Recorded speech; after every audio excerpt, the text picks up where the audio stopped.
Ladies and gentlemen, get comfortable.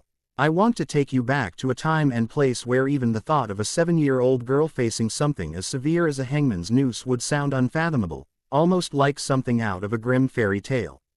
But the story I'm about to share is far more absurd than that. Absurdity wrapped in the tragedy of innocence that pulls at our heartstrings and tickles our sense of justice. Picture this. It's a bustling market in a small village, where the aromas of freshly baked bread waft through the air, blending mysteriously with the sweet smell of ripe apples. Children giggle and dodge between stalls. In this lively, yet chaotic setting, a little girl named Eliza, with her tear-stained cheeks and dirty hands, stands in front of the biggest cart of apples she's ever seen. Now we find ourselves wondering, what could possibly lead this tiny human, no taller than the baskets of fruit stacked high, to be at such a crossroads? What could possess her to reach out, to take a shiny, red apple that could easily be mistaken for the treasure of a millionaire? But, dear audience, I must tell you, this is the kind of story where the villain is sometimes dressed as a hero, where the harsh rules of the land hold the reins tighter than a mother's grip when her child is about to face a public examination. Eliza didn't simply want that apple. It wasn't a mere craving for sweetness or a hunger for a late afternoon snack. No, my friends, it was the desperation of a child who has known nothing but hardship.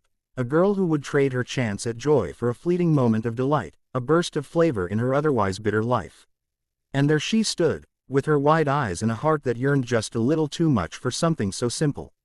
As she reached out, in a split second that felt like an eternity, Eliza was suddenly intercepted by the booming, authoritative voice of the market overseer. Now picture his face.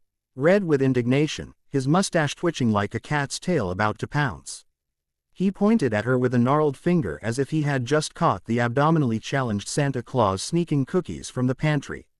And, in that moment, the laughter and chatter of the market faded into the background, replaced by an oppressive silence that hung heavy in the air like a lead balloon.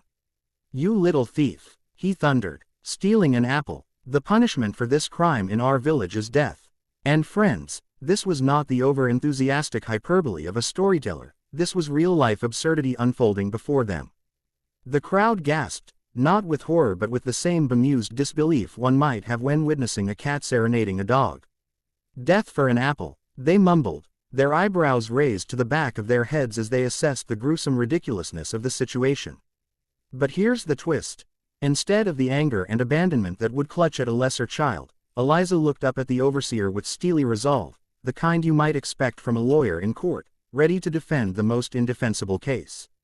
She took a deep breath, her tiny frame shaking slightly, and squeaked out a defiant, "But sir, I didn't choose to be hungry." With that single line, she turned the tables. It was like watching an underdog boxing match, where the little guy gives a staggering performance against overwhelming odds. The crowd shifted uncomfortably, eyes darting back and forth as they tried to reconcile their custom of law with their empathy towards a pitiful situation. In that market, those who were merely observers transformed into reluctant jurors, grappling with an unjust system that had no place for the innocent. So it was as the overseer raised his eyebrows, and the crowd began to murmur, a tangled web of emotions started to emerge. They questioned, was the apple truly the crime? Or was it the hunger, the deprivation, and the lost childhood that truly warranted a sentence, to hang a girl for seeking nourishment? Eliza didn't just stand there rooted to the ground. She began a spontaneous, heartwarming yet poignant speech, a speech encapsulating the theme of need, innocence, and the sheer ridiculousness of the circumstances surrounding her derailed existence. She couldn't have known that her words would momentarily stop the passage of time, but as she began to speak, the market transformed from a place of judgment to a stage where humanity itself would have to answer. In the heart of that market bustling with lives lived, dramas played out, and an absurd yet captivating story unfolding in front of them, listeners began to sense a change. It was as if the wind itself chimed in, rustling the leaves above, nodding along to the rhythm of her bravery, whispering, "Today, we will make a decision for the ages. Today, even the tiniest voice can echo across generations. And who knew that a stolen apple could redefine our bylines of justice?" And there we leave dear Eliza for now, as the small girl with an unwavering heart and the fate of a village resting on those childish shoulders. The question now, my friends, remains, what happened next? But that, as they say,